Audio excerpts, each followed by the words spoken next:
Hello guys, Assalamualaikum. Myself Rian Khan and welcome to my YouTube channel Rian and Pets and other vlog. So guys, আজকে আমরা যে জিনিসটা নিয়ে blog করতে যাচ্ছি সেটা হচ্ছে আমাদের ব্রাহ্মা মুরগি। সো চলেন আমরা একেবারে মুরগির কাছে যাওয়া যাক। স্টার্ট। হ্যালো গাইস, এই যে দেখতে পাচ্ছেন আমাদের ব্রাহ্মা মুরগি এবং যারা যারা ওরে চিনেন, যারা যারা আমাদের সাথে আগের ব্লগে জড়িত আছেন তারা তারা জানেন যে এই যে তোমার নাম কি? ফয়সাল। ওর নাম হচ্ছে ফয়সাল। পুরো নাম কি? পুরো নাম বলো। মোহাম্মদ ফয়সাল আহমেদ। মোহাম্মদ ফয়সাল আহমেদ। সো ও আমাদের ব্লগের আগের থেকেই আছে এবং এই যে গাইস, এই যে বিজয় ও ক্যামেরা ধরে রাখছিল, যারা যারা জানেন ও সব সময় ক্যামেরা ধরে। সো চলেন আমরা ব্রাহ্মা মুরগির ডিটেলসে যাওয়া যাক। এবং গাইস এই যে দেখতেছেন ব্রাহ্মা মুরগি ও ধুয়ে রয়েছে, এই যে মুরগিটা, এই যে ওর প্রায় মোজা। যারা যারা আমেরিকান ব্রাহ্মা পালেন কিংবা যারা যারা এই মুরগিটা দেখছেন তারা তারা জানেন যে প্রায় পায়ে মোজা এবং অনেকেই আছে এই মুরগিটা পালার শখ কিন্তু কিনতে পারে না। সো বাচ্চা সর্বোচ্চ গেলে 2 থেকে 2500 টাকা নিবে, 1 মাসের বাচ্চা, ভ্যাকসিন ট্যাকসিন করানো। সো আপনারা চাইলেই কিনে পালতে পারবেন এবং ওর বয়স কিন্তু প্রায় 7 মাস বছর এবং ও মানে কি এখনো মানে ছাইরা পালি তো। সো তাই জন্য মানে কি বড় হয়েছে, মানে কি অনেক তাড়াতাড়ি বড় হয়েছে, নাইলে এটার কিন্তু বড় হইতে আর একটু সময় লাগতো।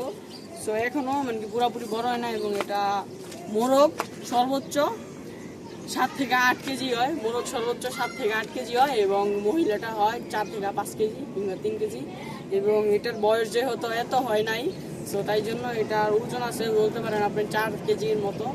এবং এই মুরগিটা বড় থাকবে মানে কি মুরগিটা কিনা হয়েছে এবং এই যে দেখেন দেখতেছেন। সো চলেন আমরা বলতেছি যেটা সেটা হইলো স্টার্ট।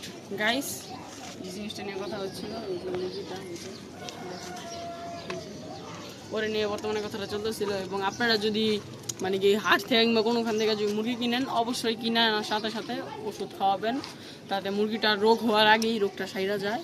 এবং ওরাও কিন্তু মুরগি পালতো কিন্তু এখন মারা গেছে, মানে ওর মুরগিগুলা ওর মুরগির বাড়িতে 10টার মতো মুরগি ছিল এবং ওইগুলা অসুখ হয়েছিল এবং মারা গেছে। ওরা চিকিৎসা মানে কি ঠিকভাবে করতে পারে নাই, করছে কিন্তু মুরগিটা সার্ভাইভ করে নাই। সো তোমরা কি আবার মুরগি পালবা? ওরা বলতেছে যে ওরা আবার মুরগি পালবে এবং পাললে সো আমরা দেখাবো এবং ওদের বাড়িতেও যাব।